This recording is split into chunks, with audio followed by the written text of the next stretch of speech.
Hello there, everyone. Welcome to the channel if you're new. Welcome back if you aren't. I'm EDJ, and welcome to post-Napoleon month.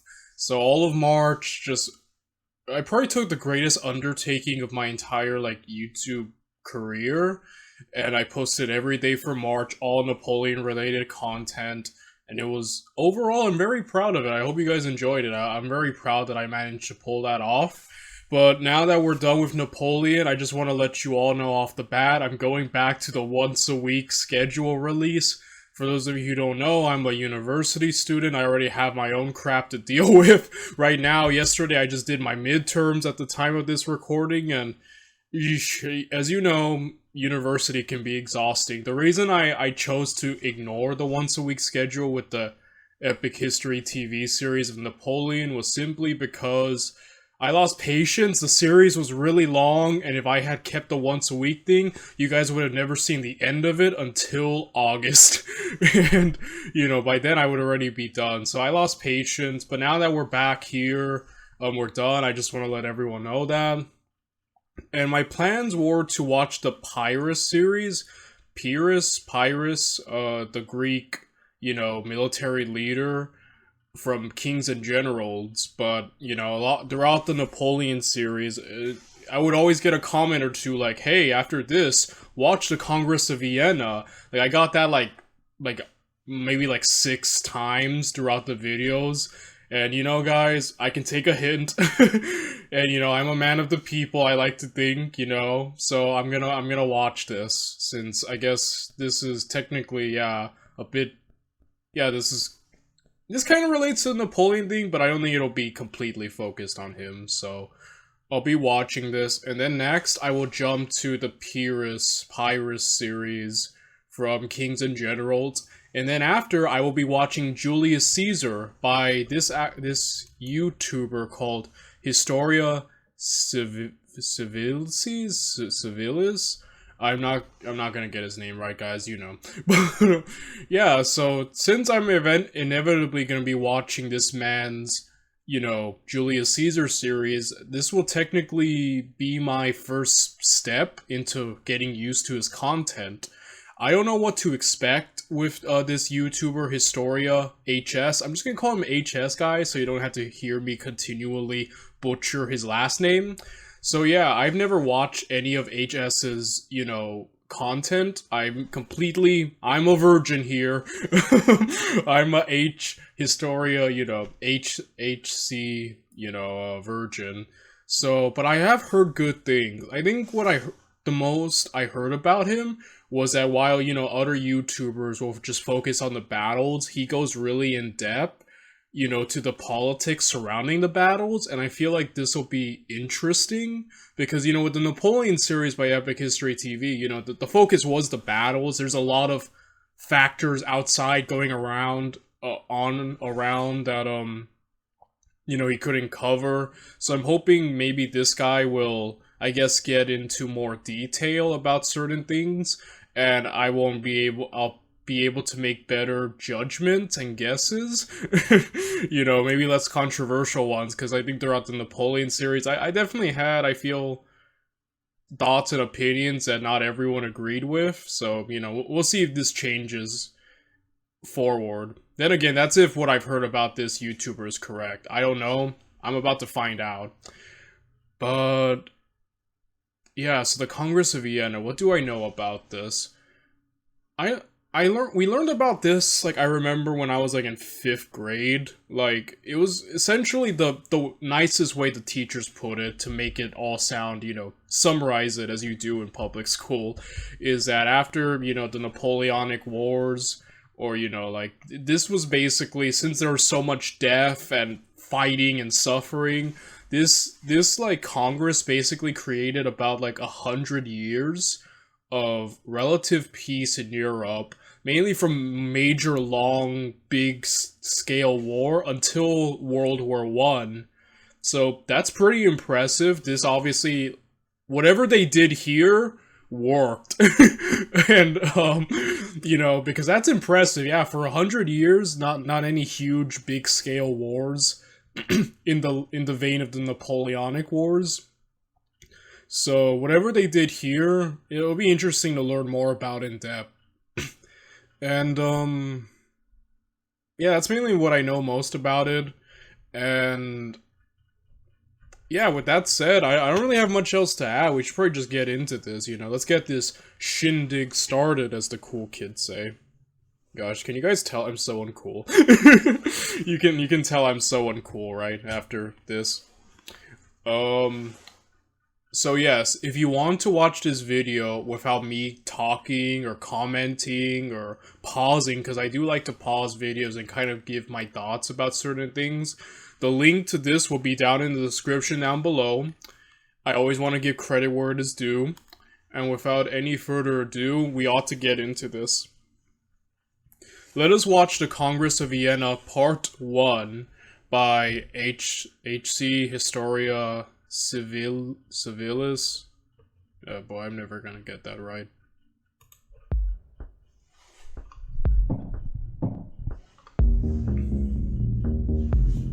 By the summer of 1814, oh, wow. The combined strength of Europe brought France to its knees. Oh wow, he has an a non-British accent. I was about to say an American accent. Man, after watching, like, some of, you know, Kings and Generals and so much of, like, the Epic History TV series, I'm not used to, like, history narrators just not having British accents anymore. You know, I was expecting this dude to come here and be like, after the wars with Napoleon, I want to apologize to all British speakers if you ever come across this video. I'm sorry I butchered your great accent, but quite frankly, the British accent is just, it's like the perfect accent for like documentaries and just to retell history, you know? So yeah, I'm not used to just hearing a normal, I guess, you know, non-British accent. I don't mean that as a bad thing, I just wasn't prepared for that. I was waiting for this dude to bring in, like, an epic history type voice. Alright, sorry. Let's get to this. After almost 25 years of war, Europe was finally at peace. Nobody knew this at the time, but the peace that was negotiated here and now served as the launching pad for a 99-year run without a major war between great powers. Okay, yes, I was a bit right. I said everyone always says 100 years, but apparently it was more 99. Well, close enough, but yeah, that is impressive. Like, I can't wait to find out exactly how whatever they discussed here obviously created something really good and lasting. Monumental achievement.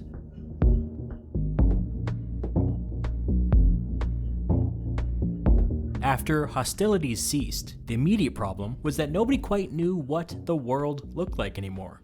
The preliminary peace agreement that ended the war in 1814 restored international borders as they had existed in 1792, with some slight modifications. But these borders on the map no longer reflected the reality on the ground. The Duchy of Warsaw, aka Poland, existed on paper, but in reality it was under Russian occupation. All of these tiny German states existed on paper, but in reality they were under Prussian control. France existed on paper, but in reality it was under the joint occupation of the Russians, the Austrians, the Prussians, and the British. All that being said, by the summer of 1814, the Treaty of Paris had been signed, the 1792 borders had been temporarily thrown back into place, and the war was over, at least for now. The urgent task at hand was to take this hyper-volatile international system and transform it into something more stable. Most people recognized that the 1792 borders were no good in the long run, because those borders had led directly to almost 25 years of war. The prevailing mood among the victors was that a well-balanced international system was necessary, one that could resist the kind of reckless expansionism that the French Revolution had unleashed upon the world. But before we talk about the new system that was created at this time, let's first discuss the 5 great powers as they existed in 1814. This whole period of instability began with the French Revolution, so let's start with France. Defeated, under enemy occupation, but nevertheless, still a great power. Cool. Yeah, I just wanted to give you some feedback that I've been noticing. One of them is Man, I'm getting used to this style. With every YouTuber that I go through, we watch the oversimplified, we, watch all of Dova Hadi's unbiased history. We just spent forever on, epic history through Alexander the Great and, Napoleon. So each YouTuber is unique, and I like that. And I'm trying to get used to it because I'm still in, like, epic history mode. Yeah, but I really like how detailed so far he's showing everything, like the map of Europe. I really like the little funky background music. Like it sounds like something you'd hear like in an 80s like those jazzercise videos. Like I don't mean that as a defense. I just feel I really like it, and even like these sound effects. Like I don't know. I'm so far getting used to his style. It'll be a bit, but I'm so far liking it.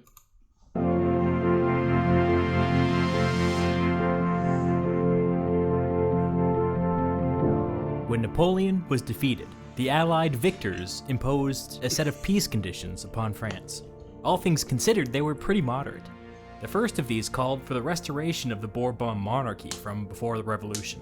This brought the 58-year-old King Louis XVIII to the throne, the younger brother to the king that was executed under the Revolution.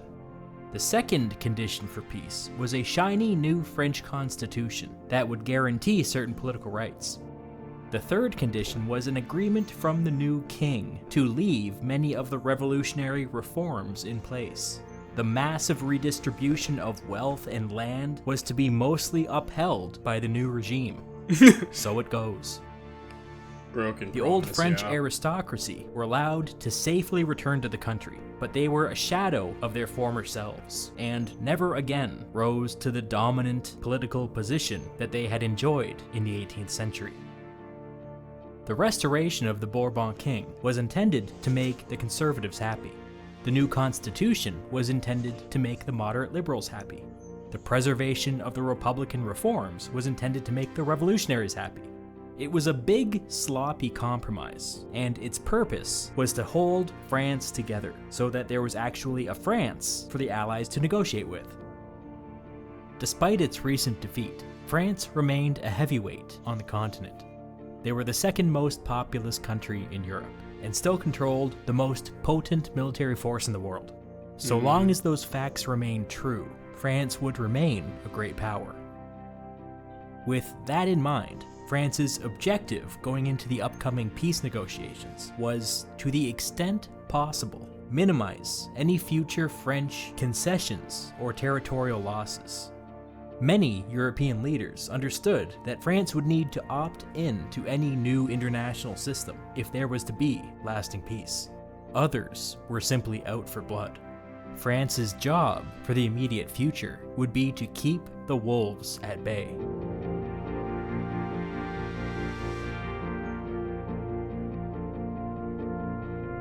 To this end, the new king brought in an experienced hand to serve as his foreign minister, Talleyrand. Talleyrand was a French nobleman who got in on the ground floor of the French Revolution. Yeah, I think he's about to go into Talleyrand's entire thing. I watched like the Napoleon 2002. I just hit my keyboard. I was checking to see if I messed anything up. But yeah, so like I was watching the Napoleon 2002 series. I really like it actually. Like I would recommend it. It's free on YouTube. But yeah, Talleyrand was portrayed by John Malkovich, I think, and he, obviously gave off a villainous air, and according to like, I like sometimes like to just Google random things. Like I'll be like, hey, what if Alexander the Great didn't die? And then I'll go like to YouTube. I mean, not YouTube. I'll go to like a Reddit forum or like a Quora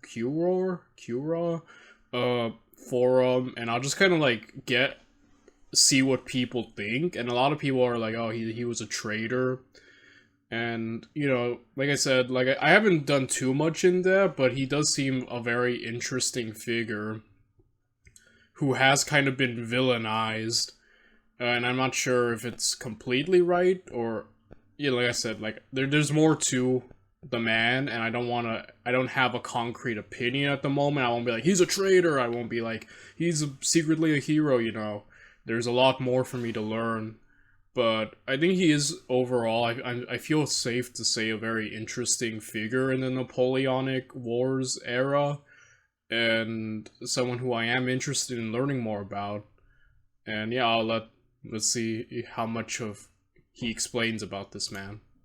Through the revolution, he became a politician, then a diplomat, then an early supporter of Napoleon. Talleyrand served as Napoleon's foreign minister for 8 years, until the two had a falling out, and Talleyrand resigned. After this, Talleyrand began telling others that Napoleon's endless lust for war would bring ruin upon France. In time, he began passing intelligence to France's enemies, and launched preliminary discussions with them regarding what a post-Napoleonic France might look like. This relationship made him an obvious choice to bring back into government after France was defeated. That's the generous way of looking at Talleyrand. The ungenerous way of looking at him is that he was a cockroach, a survivor, an opportunist. Every time the political winds began to shift, Talleyrand suddenly found himself on the other side. Every time the French government looked unstable, Talleyrand found an excuse to be out of the country. When it became clear that France would not win the war, Talleyrand was the first to abandon ship. Boats. But yeah, overall, like, yeah, this is a guy who I think it depends on where you stand. Like I said, a lot of the opinions of people I've seen online are, you know, obviously Napoleon's a very popular figure among history buffs, you know, like many of you who are watching this, obviously, I don't want to make general assumptions, but, you know, you guys are, you know, watch the videos of, like, an oversimplified Epic History TV, you know, like, obviously, history buffs, and Napoleon is a very popular subject, and my YouTube views can tell you, because I'm a small channel. But dude, those Napoleon Epic History TV vids are the only reason I grew at all. that and the Dobahati Rome and Napoleon, I owe. Any success I have on this channel, I owe completely to those two. But yeah, it's just like, Napoleon is a very popular dude. And, you know, a lot of people are, like, you know, interested in the man and, you know, kind of, you know, obviously a great man, but, you know, it makes any of his enemies kind of, like, instantly unlikable to, like, you know, us Napoleon admirers and fans, I guess you can say. like a Bernadotte, you know, some would call him a traitor, even though I don't think he's a traitor at all.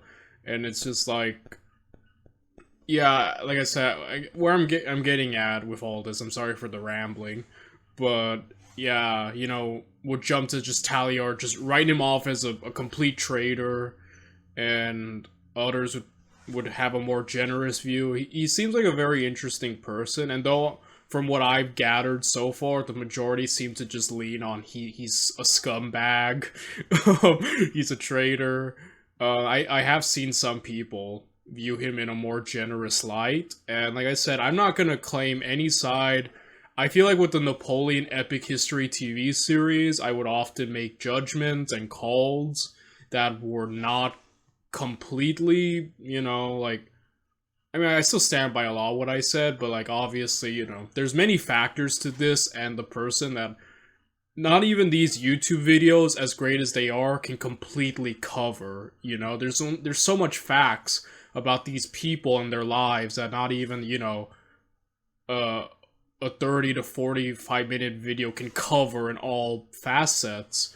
So that would require me, on my part, to do much more research off the video to have a better overall idea of the person, their life, before making such a call. So like I said, I won't say anything about Talleyrand. I still would have to do so much more, but it is interesting that he could elicit this kind of discussion, you know, of where he stands, of how you personally view him. I don't know, just a very interesting case overall. heck? But no matter what you think of him, Talleyrand became the most powerful person in the French government after the fall of Napoleon. And yes, I am including the king when I say that. His great task as foreign minister would be to keep the wolves at bay and reintegrate France back into the international order as a co-equal great power. Let's now turn our attention to the four great powers that brought Napoleonic France to its knees, starting with the greatest of the great powers and working our way down. Britain, Come yeah, for the I flight, figured. stay for the lounge. Elevate your air.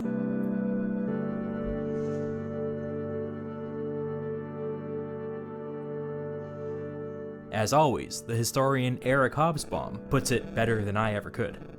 Britain, quote, had by 1815 gained the most complete victory of any power in the entire history of the world, having emerged from 20 years of war against France as the only industrialized economy, the only naval power, and virtually the only colonial power in the world. Dude, yeah, Britain won big time. They got everything, man. They got rid of Napoleon. They got all of this. Like, man. And, like, to add extra salt on the wound, they had, like, the greatest propaganda probably of all history, because there were still a lot of people, I'd reckon, if you went out in the streets, at least from where I am here in, like, America, if you ask random people off the streets, hey, do you know who Napoleon is? I assure you a lot would answer that he's the short dude. Like, you would have swear some people think Napoleon's like 4'11" or something. Man, that British propaganda, dude, it was insane. It was the funniest thing ever. Like, I was looking at it in my own time. It is hilarious. They're always depicting Napoleon so short and just angry. Dude, Britain won. Yeah, they definitely came out like the winners of the Napoleonic Wars. The thing that made Britain the greatest of the great powers was the Royal Navy. Sometimes people talk about strategic depth, which is the idea that during wartime, you want the lines of battle drawn as far from your major population centers as possible. In 1815, Britain's strategic depth extended to all the world's oceans and beyond. No country has ever been safer from invasion. The moment of Britain's great victory was also a moment of great uncertainty for the British monarchy. George III was king, and was unable to enjoy Britain's newfound prosperity. George probably suffered from a number of genetic disorders, as well as other things, like bipolar disorder and dementia. At times... So, I think this is the King George of, yeah, this is the king who, lost America, as you would say. The king that us Americans fought against for independence. So yeah, King George. Yeah, there's a movie, actually. I think it's called The Madness of King George. I've seen some of it. It's interesting, overall. And yeah, I wonder what the king was thinking about this while this was all going on, for sure. Because, like, in the Napoleonic era, like, it's always just Britain hates them, but we don't really get, like, a complete perspective of the king. Like, with other monarchs, when Napoleon's dealing with them, like Emperor Francis or Tsar Alexander, we kind of get to them, but anytime Napoleon deals with Britain, it's more just like Britain as a whole. We don't really hear the name of George or the king dropped at all. So, yeah, obviously this dude had a lot of issues, so it's unfortunate, It was quite bad. He was in constant physical pain and suffered from hallucinations, delusions, and memory loss. He was occasionally coherent, but not often, and not for long. In 1811, at the height of the war, the British Parliament transferred the powers of the monarchy to the king's 48-year-old son, which made him the Prince Regent. Within a few years, the king was no longer presentable enough to appear in public.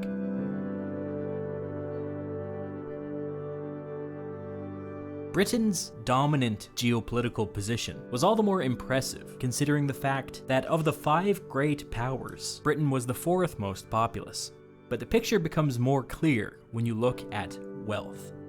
In 1815, the British people were on average the wealthiest people in the world, at least 50% wealthier than their counterparts on the continent. This trend would continue for the rest of the century, and by the year 1900, they would be almost twice as wealthy as the average European.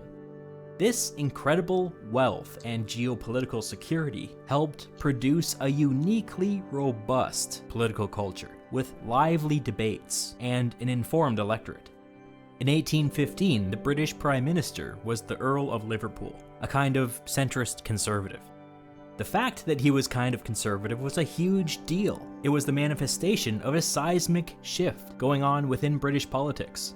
Let me explain why. Since the 17th century, there had been two political factions within the British Parliament. The Whigs, a liberal faction who favored giving Parliament more power, and the Tories, a conservative faction who favored giving the king more power. England in the 17th century was utterly consumed by the power struggle between these two factions. They even fought a civil war over it. Over the course of this struggle, England swung wildly between having an authoritarian king and no king at all, sending one to the grave and another into exile. By the end of the 17th century, Well, yeah, okay, yeah, it was the trial of Charles the First. I was literally about to say, like, there's a movie that, like, about Charles. It stars Alec Guinness, the original actor for Obi-Wan Kenobi, if you know Star Wars from, like, A New Hope and, like, you know, from the original trilogy. He portrays King Charles, and, like, it's a big issue with him and Cromwell. I believe it's Sir Cromwell, but I don't think he was given the title Sir. I don't know. The point is Cromwell, you guys know. It is interesting, yeah, so it's this video that I saw many years back. I think when this video was new, I remember seeing this, having no context to the actual background, but except that Charles was executed. I'm not gonna show it because copyright, but you guys want to see Charles I enters the House of Commons, and yeah, it's overall very interesting, you know, thing. So, yeah. settled. The Whigs won. Parliament became the supreme political authority in England, and the monarchy began to fade into the background.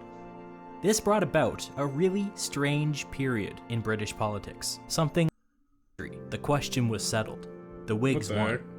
Parliament became the supreme monarchy began to fade into the background. This brought about a really strange period in British politics, something that will never happen again. For more than 100 years, every British Prime Minister was a Whig. This period is sometimes called the Whig supremacy or the Whig domination, sometimes even the Whig oligarchy. I like the term Whig oligarchy because it gets at one of the key political truths of this period.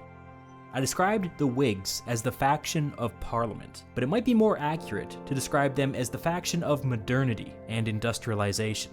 This meant that Whig political power emanated from cities and business and capital, while Tory political power emanated from aristocratic landowners and the countryside. At the time, the Whig modernist and pro-business worldview called for free trade and religious toleration, alongside a slow and steady expansion of political rights. The Whigs had a general distaste for slavery in all its forms, even while they continued to participate in the business of slavery. So for more than 100 years, don't we love Whigs hypocrisy? dominated British politics, and for the first 50 or 60 years, there were basically no close elections. The Whigs routinely won 300 to 400 seats in Parliament, and the other factions were lucky to break 100. With such a dominant command over Parliament, it was only a matter of time before the Whig faction started to develop its own factions, and then factions within factions, and then factions within factions within factions.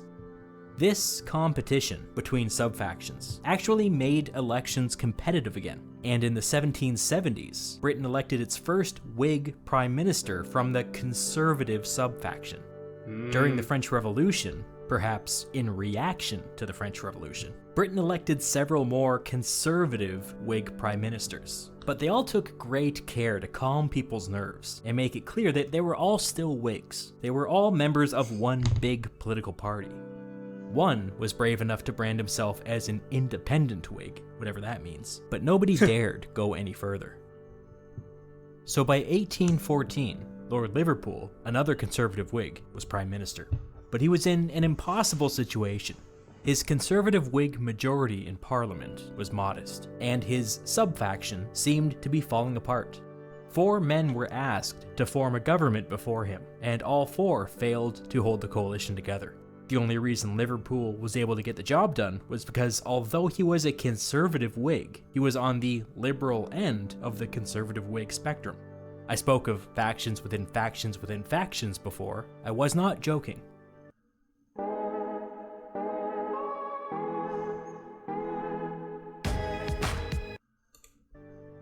As soon as peace was announced, protests started popping up all over England, calling for bread or blood.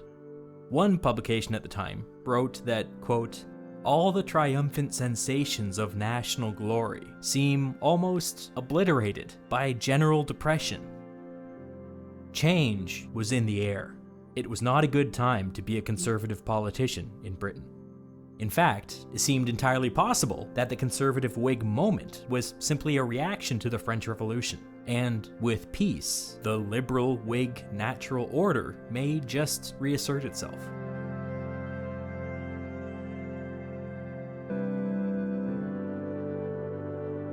All of that is simply a long-winded way of saying that when it was time to negotiate with the other great powers, Liverpool found himself politically constrained from every direction.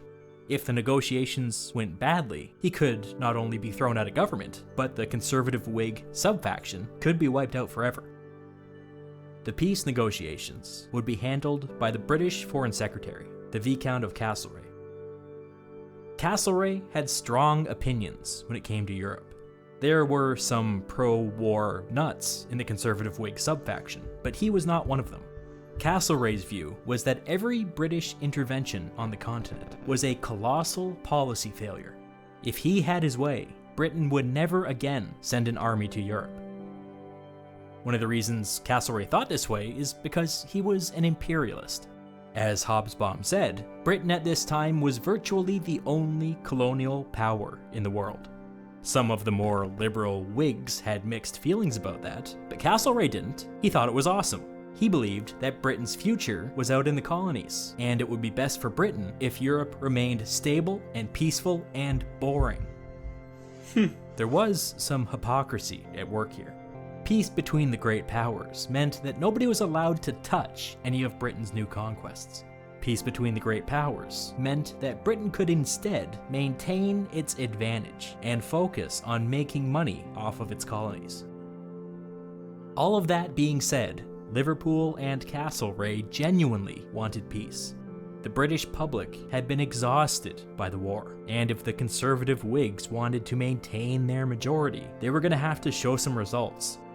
Together, Liverpool and Castlereagh came up with a list of specific goals for the upcoming negotiations. The most important item was that they wanted the Netherlands reformed and strengthened on the English Channel. 2 reasons for this. First, they wanted an ally on the continent to break up any consolidation along the coast. Second, this was historically a natural path for French expansion, and going forward, the British wanted to cut that off. Along these same lines, they also wanted the French out of Spain, and Spain restored to its previous borders under its previous monarch. Castlereagh also had instructions to make sure that the new peace deal would keep Italy free from French influence. Historically, every time the French started messing around with Italy, it meant that France was becoming way too powerful. No more. Going forward, Italy would be a red line. Castlereagh had other goals as well, but the big ones were all about containing France. Before the peace negotiations began, Castlereagh back-channeled his list of priorities to both Austria and Prussia, and got from them an unofficial thumbs up. At least two of the other great powers wouldn't oppose any of Britain's big-ticket items, and France wasn't exactly in a place to put up much of a fight. The only remaining unknown going into the negotiations was Russia. Nobody quite knew what they wanted or what their intentions were.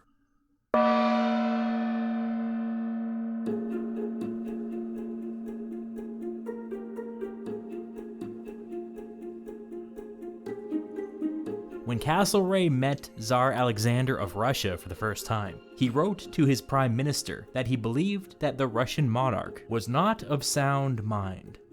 It's difficult to characterize Tsar Alexander, because it seems that most of his mental energy was caught up in creating narratives about what kind of person he was, and not so much in what he did or how he behaved.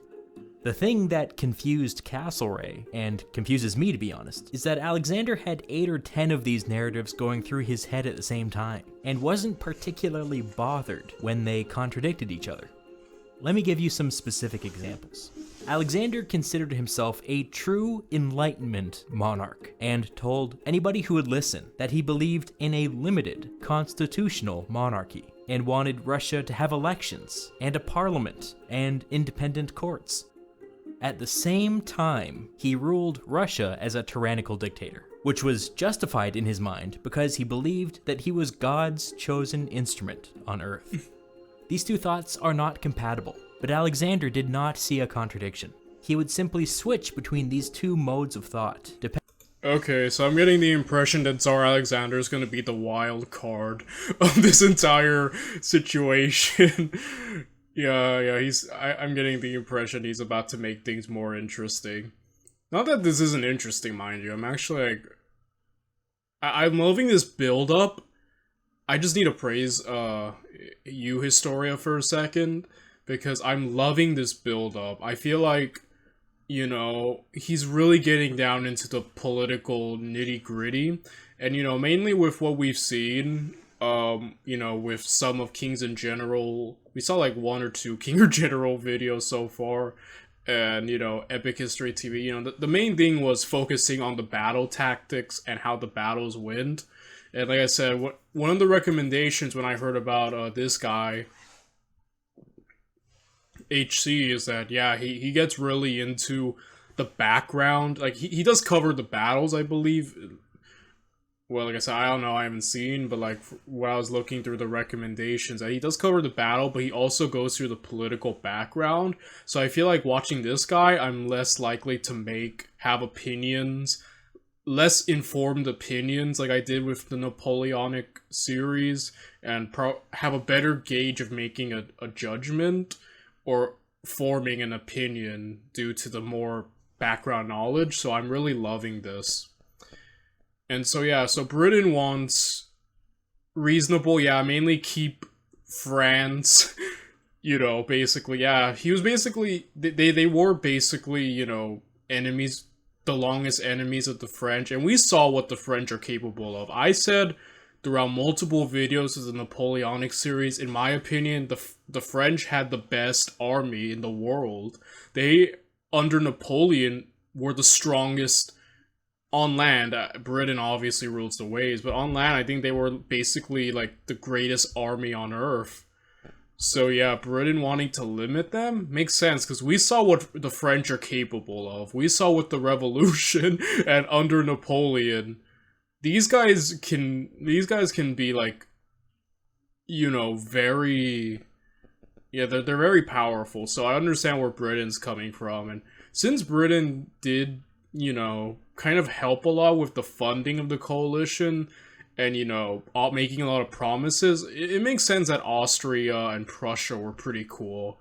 But again, like, yeah, now we get to Alexander, and I remember when I was doing some very amateurish Googling about Alexander a while back, that, yeah, there was something about him being really, I guess he was turned to, like, a lot of, sorry, I'm not sure if I'm starting to come out blurry, but point is that, yeah, he became really, like, he had this weird religious, like, newfound religious fervor, and overall is a bit he got a bit weirder as time gone on. And I'm starting to see this, so yeah, he's definitely seen something's up with him. But I like... Let's see what he does. I'm actually interested to see how Alexander plays a part of all of this. Depending on who he was talking to and how he felt that day. Here's another example. Alexander believed himself to be the most honorable man in Europe, a man who revered ritual and tradition and justice. Simultaneously, he believed that God made him emperor of Russia for a reason, and if he needed to go back on his word and use brute force to implement his will, that was all part of God's plan. These contradictory beliefs made Alexander impossible to deal with. His positions came off as utterly random, and they could change at any time depending on his mood. He was unpredictable and unreliable and incomprehensible, particularly bad traits for a diplomat. So naturally, Alexander selected himself to represent Russia at the post-war peace conference. Of course he did. Okay. Alright. I'm starting to like Alexander. What I'm liking is that I'm sure he's about to wreak he's about to make the whole ordeal probably more entertaining than it ought to be.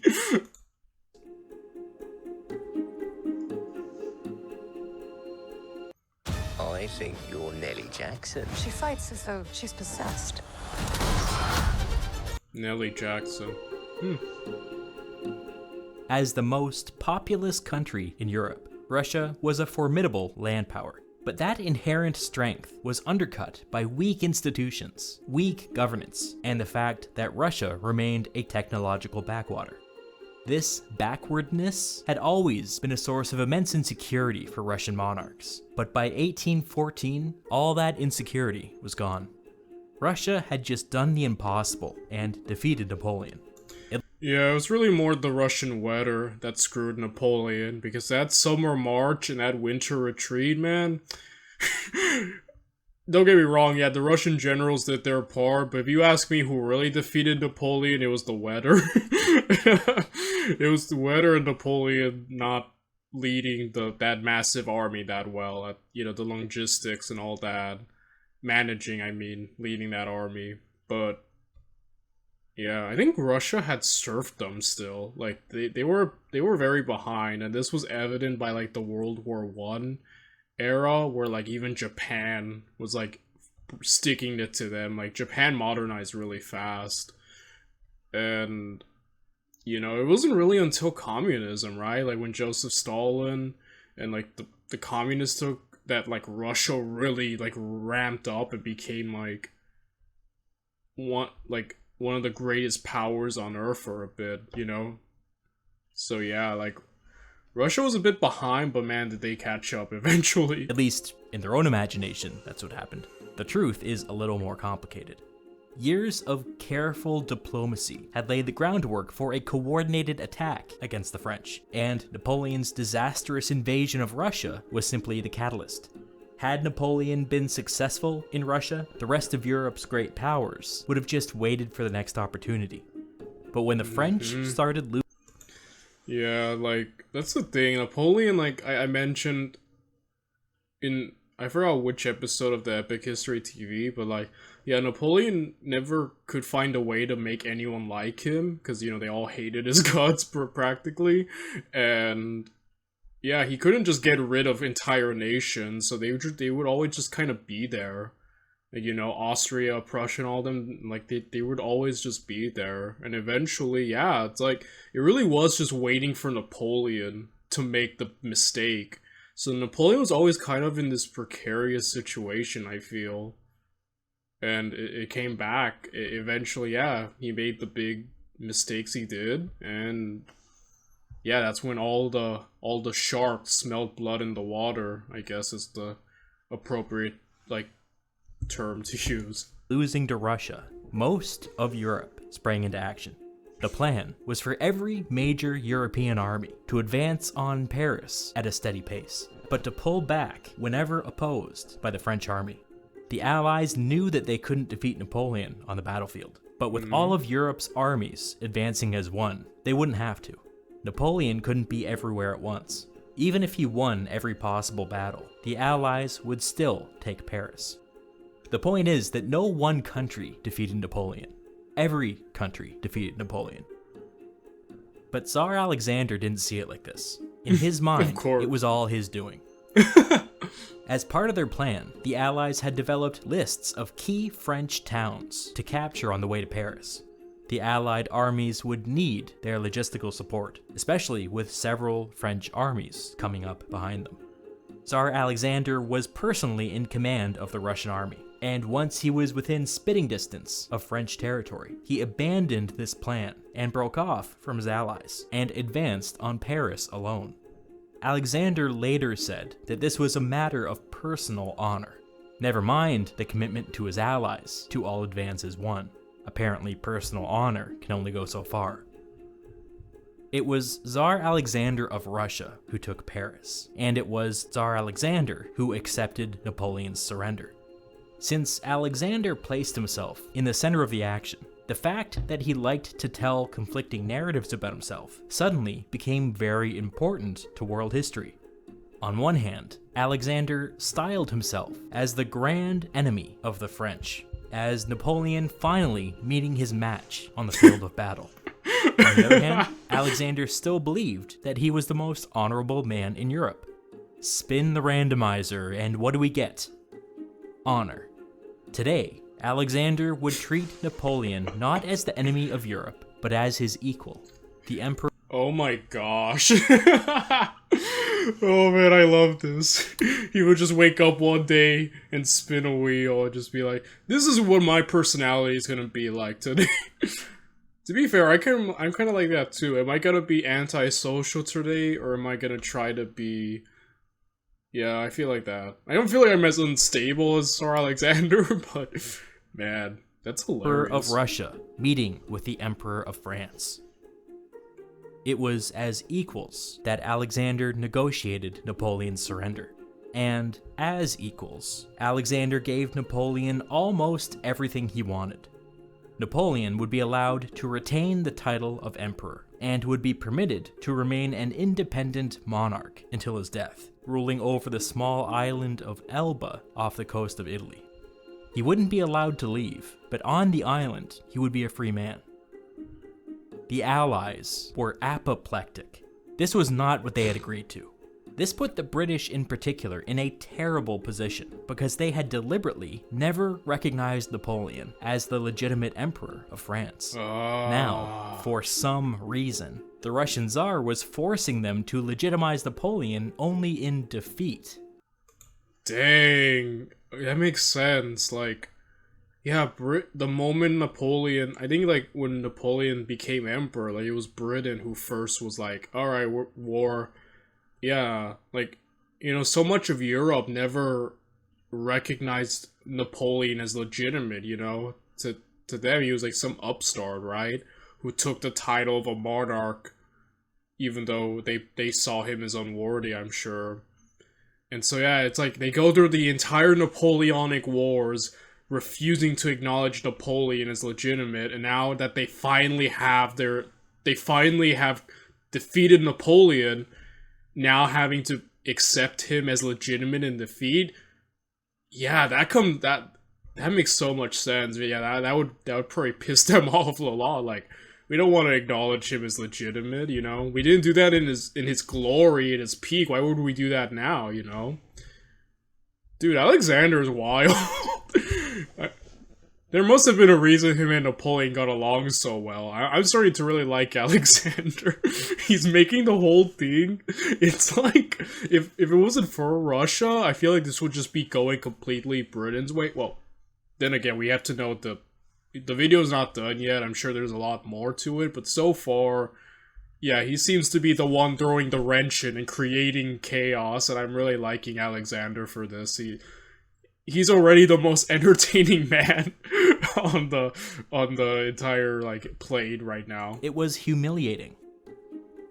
When the rest of the Allies arrived in Paris, several of their leaders got up in Alexander's face and went ballistic. Alexander was in a different mood that day and gave them a placid response, saying that it was his duty as a Christian to forgive his enemies. Oh my goodness. This is what made Alexander impossible to deal with. Today, he was saying that Napoleon had to remain an emperor for religious reasons. Yesterday, it was because of honor and tradition. Tomorrow, who knows? My The gosh. Austrian foreign minister summarized these events in a report to his monarch, in which he called Alexander, and this is a real quote, the biggest baby on earth. He continued, quote, My gosh. Oh my gosh. This is insane. This was going like so kind of like, you know, like that. I don't know, like the first part of this video was going like very like, alright, I see it, you know, very, very informative, but now it's just completely turned into a comedy show out of nowhere. he has started out by doing a great deal of harm. We have repaired some of it, but we will suffer for some time as a result of those things he got up to in those first moments when he got away from us.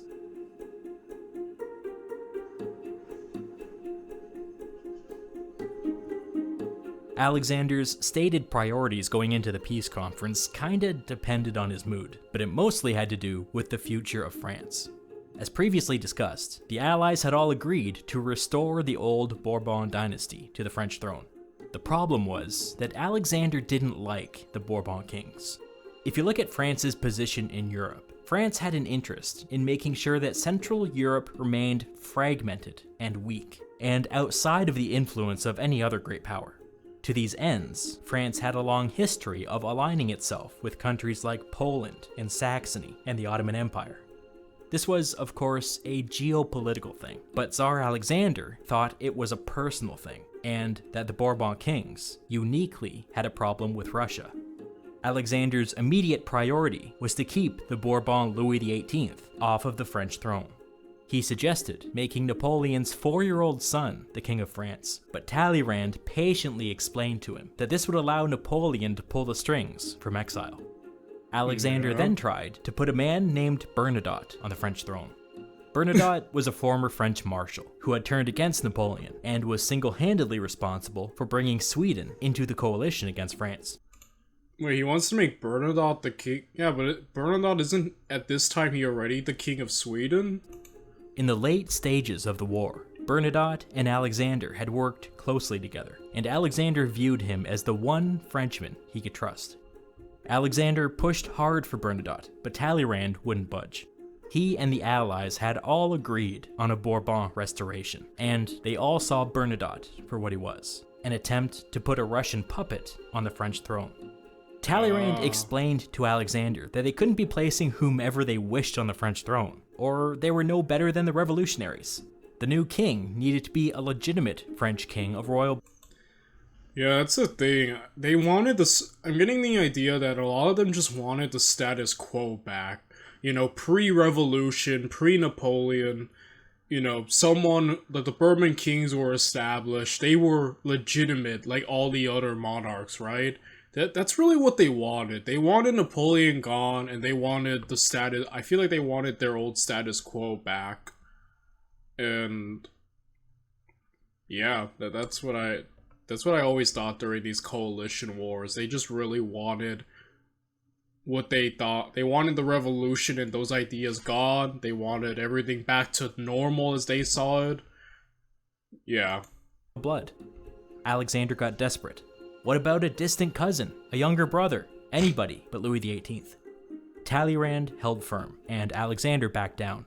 An impressive feat, considering that the Russians had Paris under military occupation.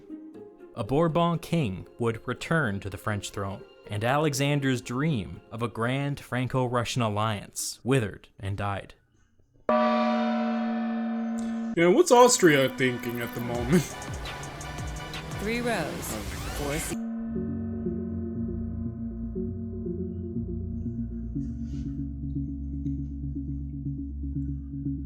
I mentioned the Austrian foreign minister before, and how he had a rather dim opinion of the Russian Tsar. Biggest baby on earth, and all that. The Austrian foreign minister's name was Clemens von Metternich, and the period we're beginning to cover today is sometimes called the Age of Metternich. That's a clue as to his importance. Metternich would become the architect of the post-war international system, and one of the 19th century's most preeminent figures. Metternich's task was vastly harder than it seemed, because not only was the international system undergoing a stark transformation at the time, but so was Austria. Of course, what I'm referencing here is the dissolution of the Holy Roman Empire. And now my punishment for bringing up the Holy Roman Empire is that I have to explain what it was. Yeah. Is he about to say it was neither holy, nor Roman, nor an empire, like everyone is obligated to say anytime this thing comes up? We should begin with the French philosopher Voltaire's famous quip that the Holy Roman Empire is neither holy, nor Roman, nor an empire. See, like, it's like almost like a requirement. Anytime you bring this thing up, like, you have to say this quote.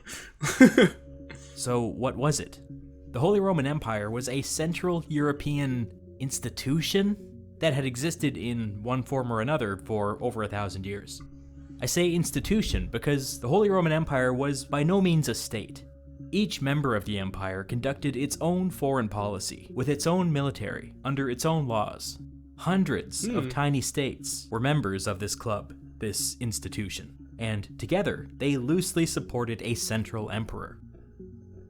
The Holy Roman Emperor was a prestigious title with very little actual power behind it. He could call for aid if one of the member states was attacked, but it was up to each independent state whether or not they would respond.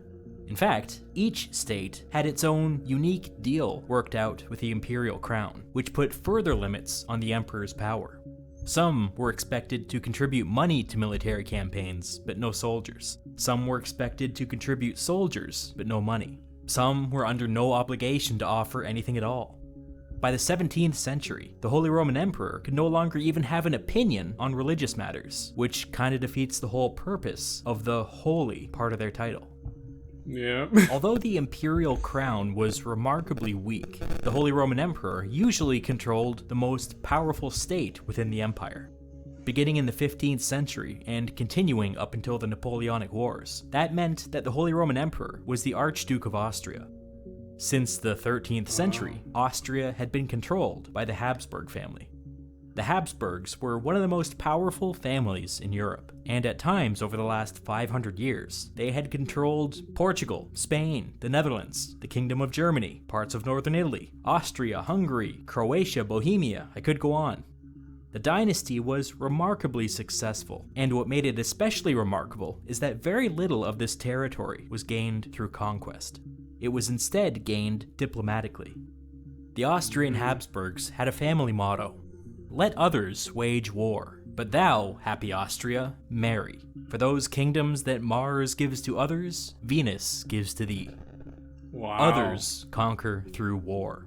The Habsburgs conquer through marriage. Fast forward to the 19th century.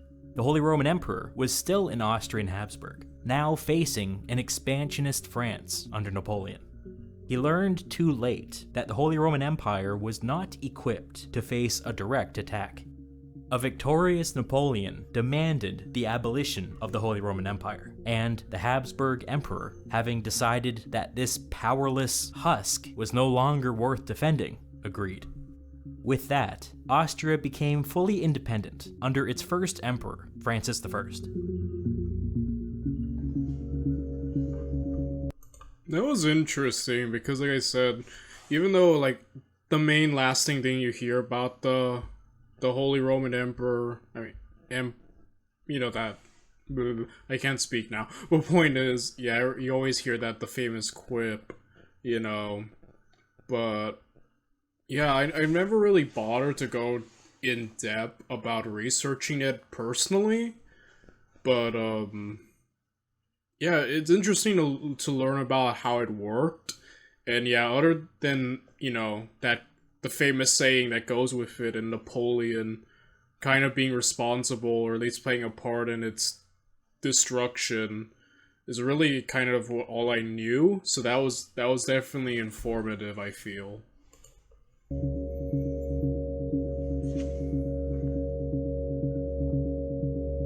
I lay all of that groundwork because by 1814, Austria was at a crossroads.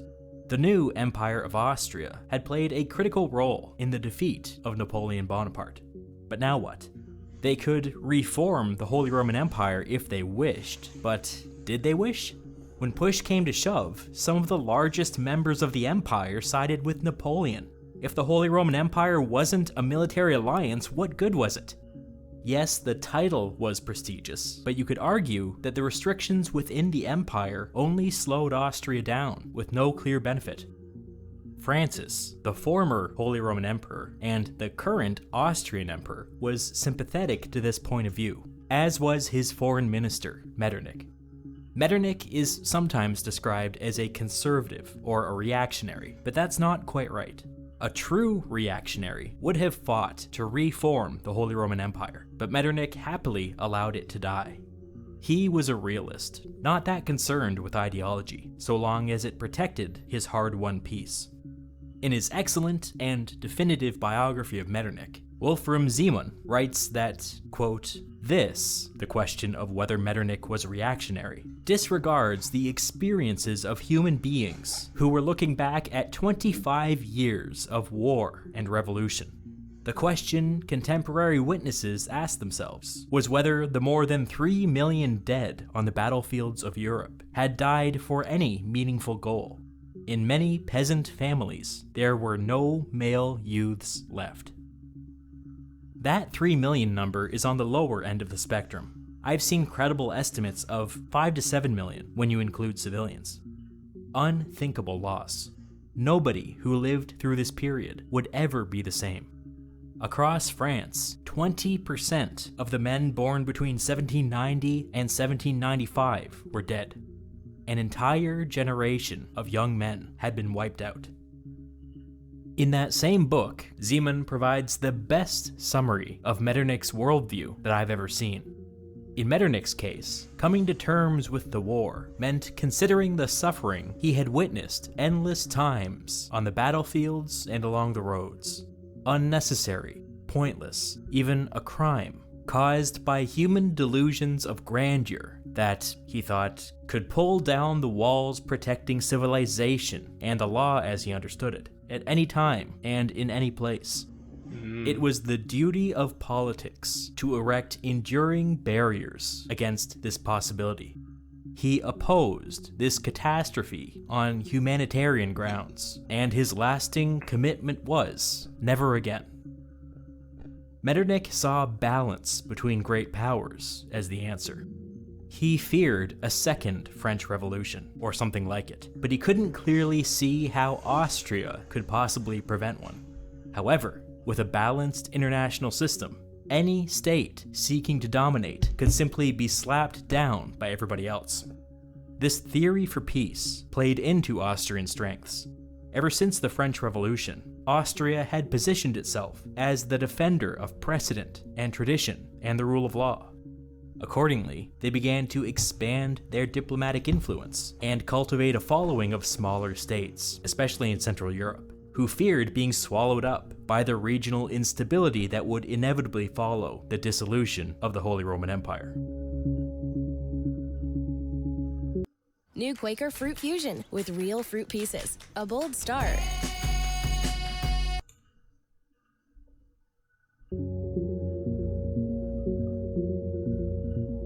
Before proceeding, it would be helpful to discuss what the Austrian Empire actually was. What we're really talking about here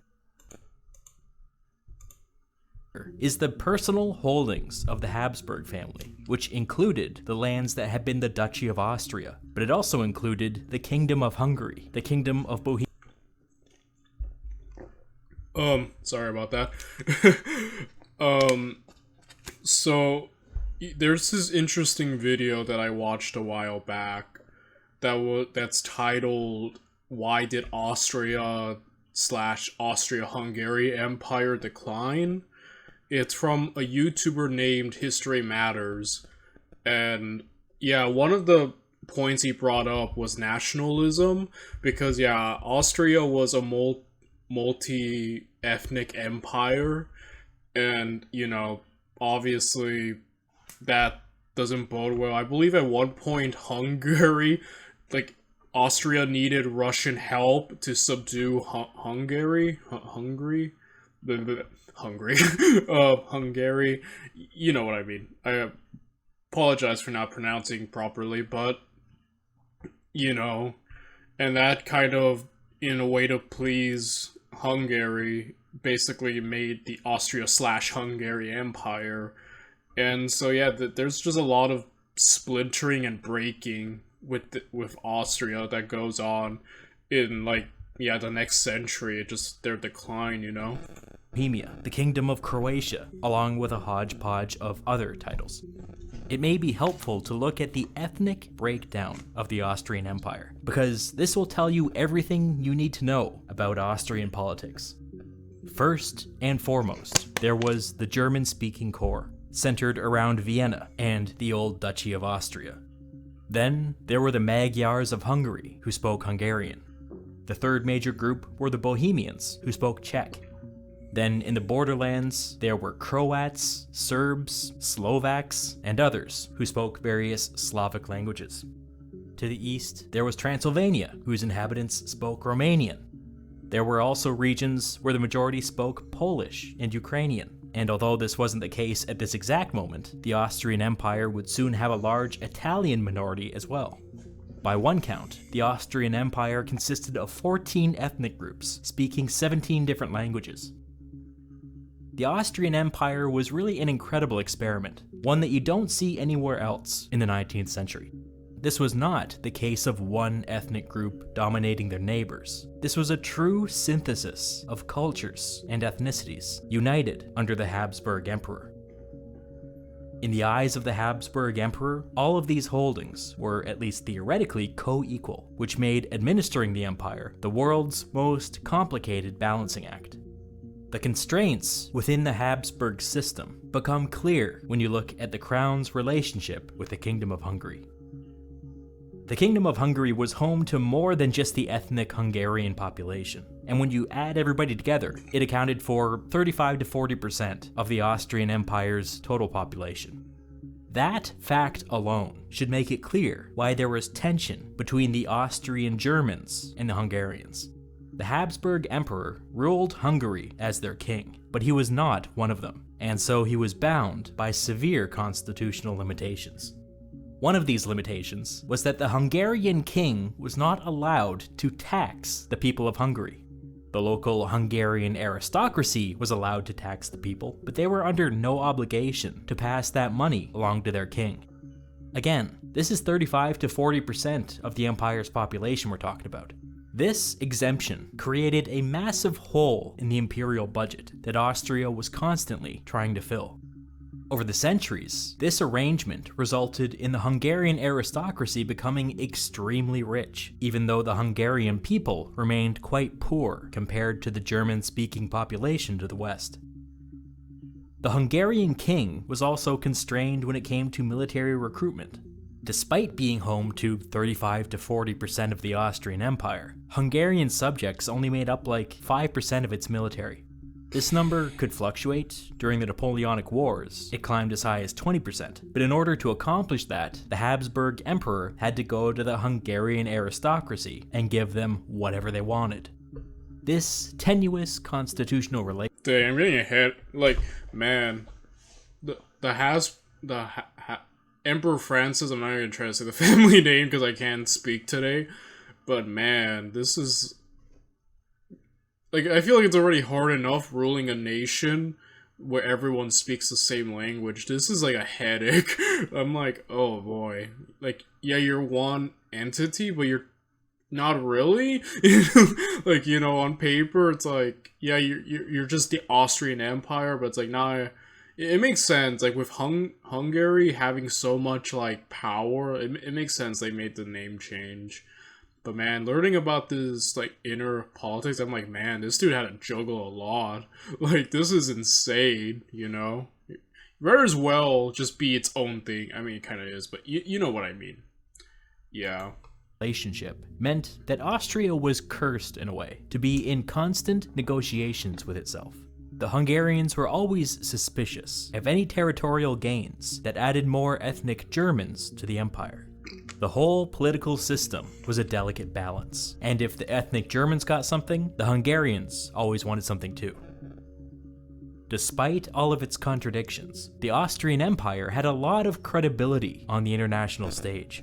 Whatever the reasons, the fact that Austria was not primarily concerned with territorial expansion mattered a lot, especially to all of those tiny Central European states who had recently been made vulnerable by the dissolution of the Holy Roman Empire.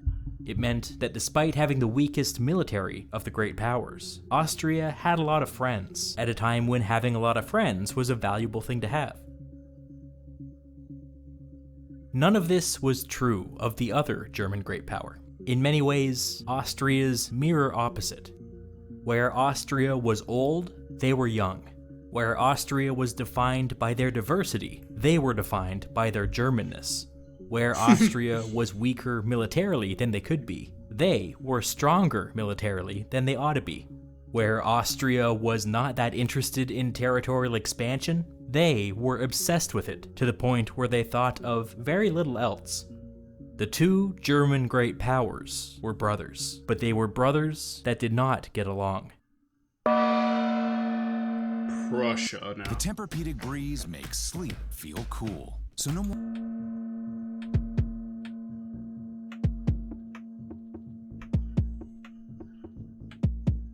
In 1814, the thing that defined Prussia was its precarity.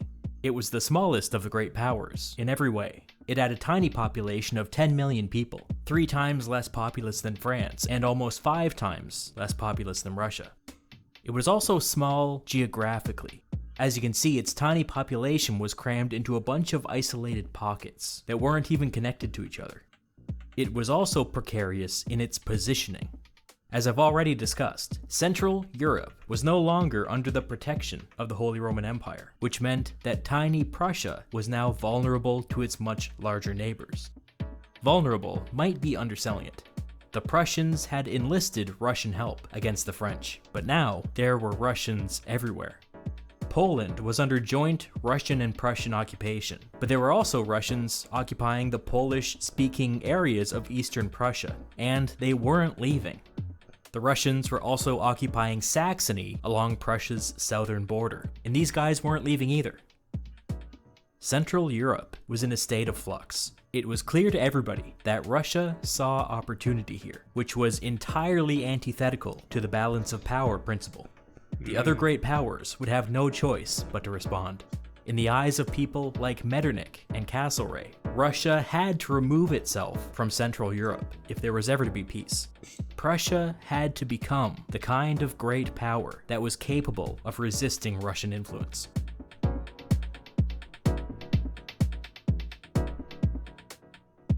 That was the priority of the Prussian Prime Minister and Foreign Minister, Karl August von Hardenberg.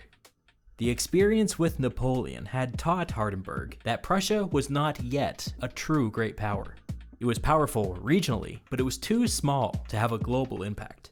In order to graduate from a regional power to a great power, Prussia needed people, Prussia needed resources, and Prussia needed territory. This line between a strong regional power and a weak great power is a fuzzy one. Eric Hobsbawm writes that, quote, Austria and Prussia were really great powers by courtesy only. Continuing later, their chief function was to act as European stabilizers. It's true that Austria and Prussia could not match the global influence of France, Britain, and Russia.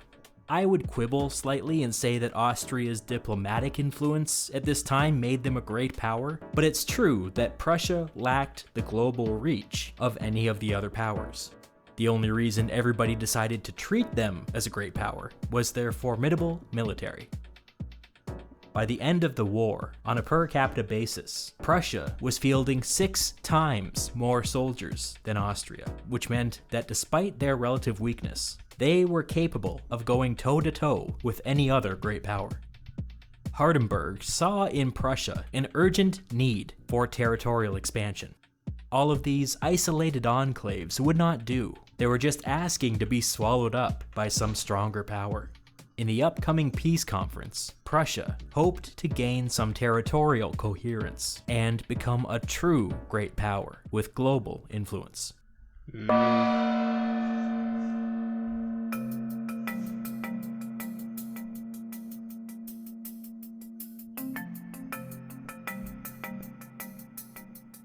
The original plan was for the four victorious great powers, Britain, Russia, Austria, and Prussia, to dominate the peace conference and impose their will upon everyone else. But Tsar Alexander's behavior had begun to make people nervous, and Russia's creeping domination over Prussia seemed a disaster waiting to happen. If there was a serious split at the conference, with Britain and Austria on one side and Russia and Prussia on the other, it was difficult to imagine how they could possibly resolve it without descending into another war. Metternich and Castlereagh saw this looming crisis before them, and so they approached Talleyrand and asked him to represent France at Vienna. France remained a great power, and so it made very little sense to exclude them from shaping the post-war world. Besides, Napoleon Bonaparte had been defeated and removed from power, which meant that France was theoretically a normal country again. Naturally, nothing could have pleased Talleyrand more. Castlereagh and Metternich pulled in Hardenberg of Prussia, who was still keen on finding a way to resist Russian influence, and got him to agree. This left Tsar Alexander isolated, when the four other great powers came to him and demanded that France be given a seat at the Congress. He of course threw a fit, but then reluctantly agreed.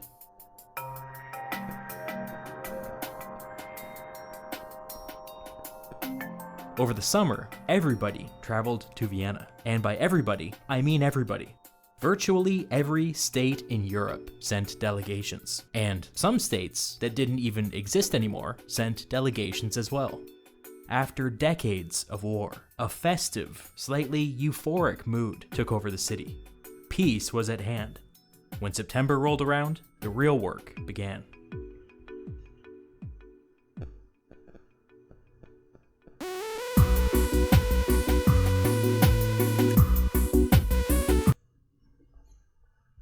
I like the music. It kind of like reminds me of what's that class? Kazoo? You know, wait, this is gonna bug me if I don't know it. Yeah, it's Kahoot. I know because we sometimes use that at school. Some classes use it.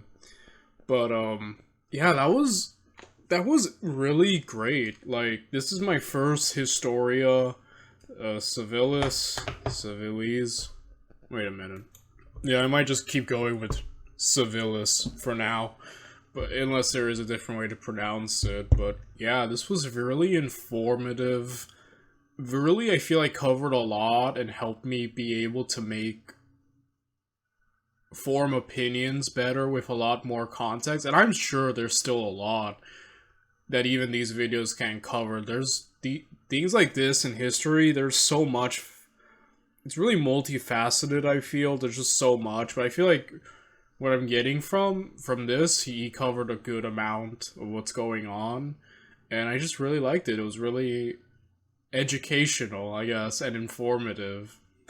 And I really liked this. And yeah, just like, man, with this setup, Alexander being the wildest guy alive, you know, like all these guys having different goals and aims. It is amazing that the Congress of Vienna was as successful, you know, with all this wildness going on around it. Overall, yeah, I like all that setup. Now, next video we're gonna get into the meat. You know, I love learning about this. There's much context. Now we go in. So yeah, overall I love the video. It was really great. And I will see you all next week when next Friday at 12 p.m. So, with that said, bye everyone.